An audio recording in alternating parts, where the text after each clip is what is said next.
when people say retail's dead, I'm like, you haven't talked to most of my friends. You haven't talked to most women. And I guess guys too, I don't know. But for sure, women, I think, still want shopping to be an activity. I know I have 2 daughters.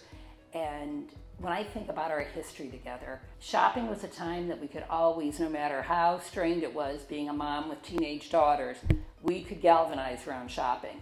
But with technology, it has become so easy not to engage in those human touch points.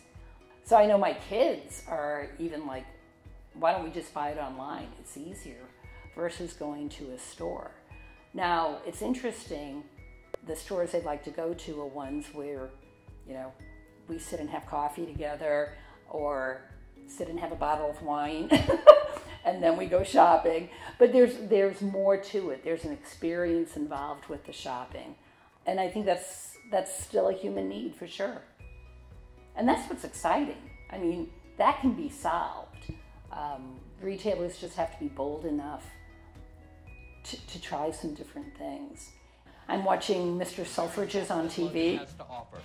We are going to show the world how to make shopping thrilling. And I have to say, you know, it is inspiring to think about that was the beginning of the department store age. Marshall Field's, Selfridges, and you look at how those stores were merchandised and there was theater involved. I mean, it was like Bloomingdale's in the day.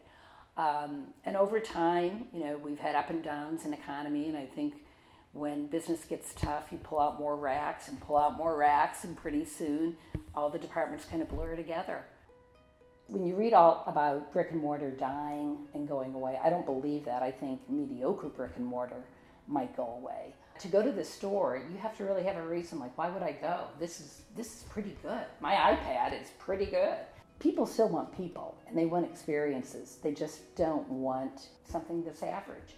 So when you look around at people who are inventing things, I think Sephora does a great job.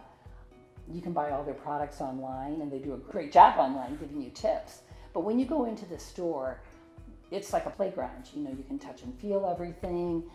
They have bars where you can really experiment. They have people to do little makeovers on you. There's a reason to go in there. I love people who are taking something that might be considered ordinary and making it special. And I think the role of the store is to support the online business and vice versa, but you have to let each channel deliver on what they can deliver on. And brick and mortar can deliver on real human experiences. And it might end up being a sale that happens online from that human experience, but that's okay. I think this is such a time that is ripe for invention, which is what drew me to the JCP opportunity, to be honest with you. While it was a huge challenge for sure to reinvent a brand like JC Penney, the idea of reinvention of any brand, I think is such an important conversation. I hope that all these companies are having these conversations. The world's changing really quickly. So you can't sit around talking about it too long. You have to start doing something. I kind of think of myself as a consumer anthropologist. And if I wasn't doing this, I think that's what I'd want to do, is just study people. And I think that's what makes for a good merchant and a good retailer. You just have to be really curious and think a lot about the customer.